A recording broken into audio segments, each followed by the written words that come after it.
EXO itu namanya itu diambil dari planet loh guys. Oh gini loh dunia masa depan gitu. Diberitakanlah bahwa NASA ini memprediksi meteor sebesar ini yang akan menabrak bumi pada April 2020. Itu bentuknya kayak 7 banget. Merinding gak sih?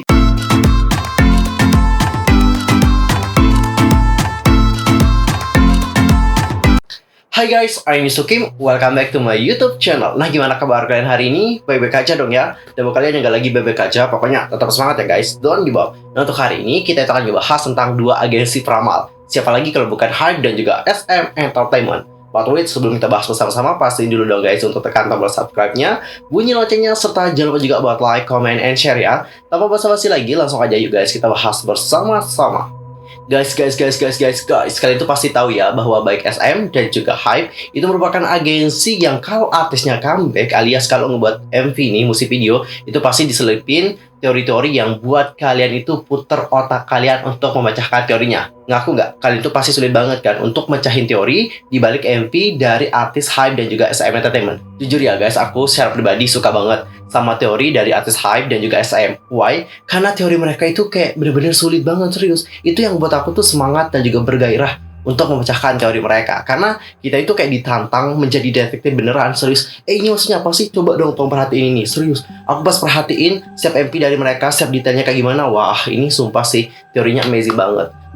Dan juga kalau kau perhatikan ya, baik SM dan juga Hype itu sama-sama seperti agensi yang suka meramal masa depan. Kok bisa seperti itu ya? Kalian pasti pengen tahu nih alasannya kenapa. Ya udah langsung aja kita mulai bahas. Yang pertama kita mulai dulu dari agensi Hype, aka Big Hit. Tapi lebih tepatnya yang disebut peramal di sini adalah BTS sih, bukan Hype-nya. Kenapa BTS dapat disebut peramal oleh banyak sekali dari netizen dan juga terutama para ARMY? Ada banyak alasan sebenarnya, dan alasan-alasan ini mungkin akan ngebuat kalian itu merinding. Jujur aku aja yang baca itu kayak merinding, bulu kuduku aja berdiri, serius. Ini kok bisa kejadiannya, sumpah speechless banget guys.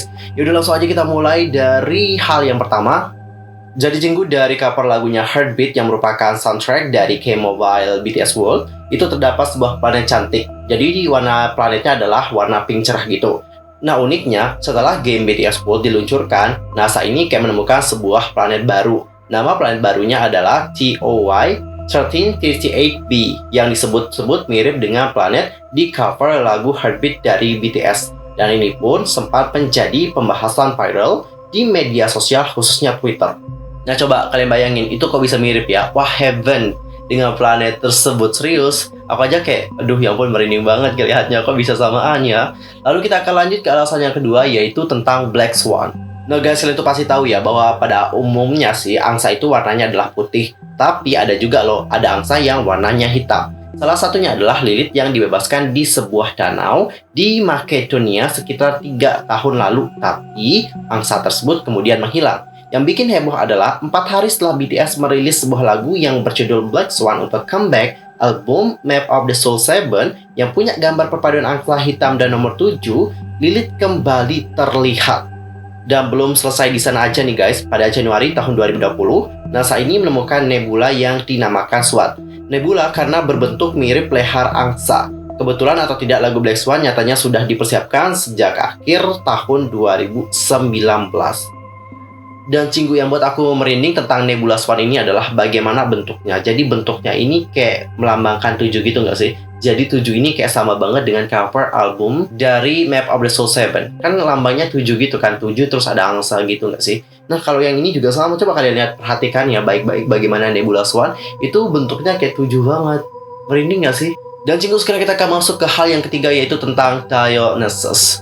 Jadi pada tanggal 12 April tahun 2019, BTS ini telah comeback dengan album Map of the Soul Persona. Dan salah satu lagu di dalamnya itu berjudul Dionysus. Dan gak lama setelah album dirilis, pada Mei tahun 2020, ada patung kepala Dionysus ditemukan di Roma.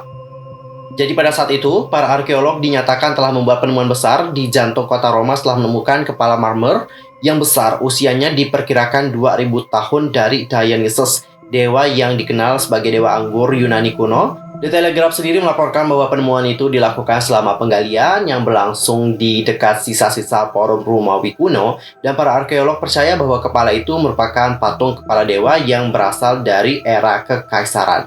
Dan setelah penggalian di sekitar sisa-sisa tembok abad pertengahan sedang berlangsung, kepala marmer muncul ke permukaan yang mereka yakini mewakili Dionysus yang oleh orang Romawi disebut Bacchus. Para arkeolog melaporkan bahwa wajah dari patung tersebut sangatlah halus dan juga anggun, dia terlihat muda dan juga feminin, dan semua itu membuat kami berpikir bahwa ini bisa saja menjadi penggambaran dari Dionysus. Dan menurut laporan, kepala marmer akan dibersihkan lalu akhirnya dipajang. Dan juga buat kalian yang belum tahu dengan sosok dari Dionysus, aku kenalin ya. Nah, Dionysus ini tuh merupakan putra dari si Zeus dan juga Semele. Aku nggak tahu nyebutin namanya kayak gimana, Semele ya. Kalau salah ntar komen di bawah. Dan si Dionysus ini itu disembah oleh orang Yunani kuno dan dikenal sebagai salah satu dari ke-12 Olympians yang ada. Nah, kalau orang Romawi, mereka itu mengenal Dionysus ini sebagai Bacchus, guys. Oke, sekarang udah tahu ya tentang penemuan patung tersebut. Dan kita akan lanjut ke hal yang ketiga. Apa yang terjadi berikutnya? Lalu nih Cinggu, saat RM ini merilis mixtape yang berjudul Moonchild, tak lama setelah itu dikabarkan akan ada bulan purnama. Dan juga saat RM merilis lagu Forever Rain, saat itu juga terjadi hujan. Wah, ada apa ini? Dan setelah BTS merilis album LYT yang di dalamnya terdapat lagu yang berjudul 134340 aka Pluto, para ilmuwan mulai berdebat untuk memasukkan Pluto sebagai planet ke dalam tata surya. Jadi dapat kalian perhatikan ya bahwa tanggal dirilis untuk album yang LYT itu adalah 18 Mei 2018, sedangkan untuk perdebatan apakah Pluto ini akan dimasukkan sebagai planet atau tidak itu terjadi pada tahun 2019, tepatnya dia di bulan Agustus. Lalu kenapa sih Pluto ini didebatkan? Apa yang terjadi di balik semua itu? Jadi nih Cinggu, sebelumnya Pluto itu kan udah dikeluarkan ya dari daftar 9 planet oleh Serikat Astronomi Internasional atau International Astronomical Union aka IAU pada bulan Agustus tahun 2006. Hal itu dikarenakan Pluto dikategorikan sebagai planet kerdil, bukan sebagai planet. Langkah yang dilakukan oleh IAU itu pun memunculkan respon beragam di kalangan peneliti astronomi untuk mendefinisikan arti planet yang sebenarnya nih guys. Nah, di dalam laporannya itu, IAU mengatakan bahwa ada perbedaan definisi antara planet dan juga planet kerdil. Planet menurut mereka adalah benda langit yang mengorbit di sekitar matahari, memiliki massa yang cukup untuk melakukan gravitasi dan dapat membersihkan lingkungan di sekitar orbitnya. Sedangkan planet kerdil itu juga berada di orbit sekitar matahari dan punya massa, namun mereka belum bisa membersihkan lingkungan yang ada di sekitar orbitnya.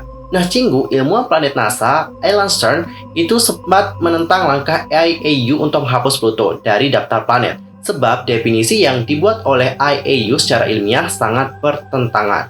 Dan saat ini, Pluto itu masih dijadikan bahan pengamatan menarik bagi para peneliti sebagai mantan planet. Dan daya tarik Pluto tidak pernah berhenti mengundang ilmuwan untuk diteliti lebih lanjut.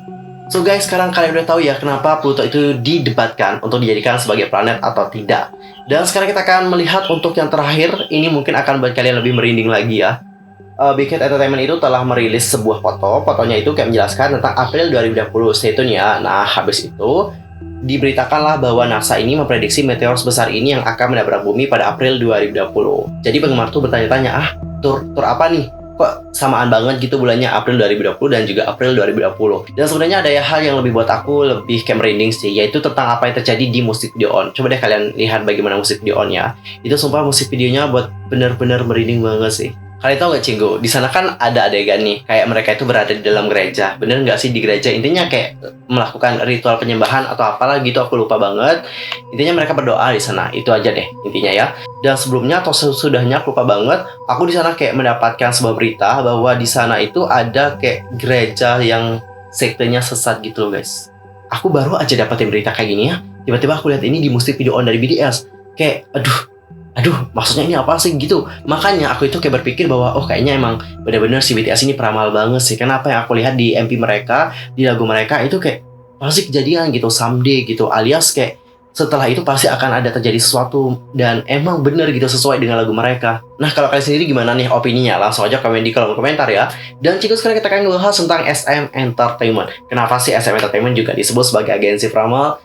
Gini guys, SM Entertainment itu meramalnya itu lebih ke arah masa depan. Jadi dia itu kayak memprediksi masa depan. Apa sih yang terjadi di masa depan nanti. Misalnya nih untuk yang EXO. Kalian tahu nggak? EXO itu namanya itu diambil dari planet loh guys. Kalian belum tahu exoplanet itu apa? Jadi exoplanet itu merupakan sebuah planet yang berada di luar tata surya. Dan para ilmuwan alias astronom itu memang meneliti banget yang namanya exoplanet. Kenapa para ilmuwan itu meneliti exoplanet? Karena mereka itu berpikir gitu bahwa suatu saat nanti dunia ini pasti nggak layak untuk kita tinggali. karena nggak ada pohon, udah gersang banget, dipenuhi oleh bangunan-bangunan juga. Ya bagaimana bisa tinggal juga nggak ada oksigen gitu kan? Pasti nanti kita itu akan mencari yang namanya planet baru. Nah, para ilmuwan itu sudah memperhatikan banget yang namanya eksoplanet karena menurut ilmuwan, kayaknya eksoplanet bisa deh dijadikan bumi kedua. Nanti kita bisa tinggal di eksoplanet itu, guys. Dan kalau kalian lihat, teori-teori ekso juga nggak jauh banget dengan yang namanya planet dan juga planet.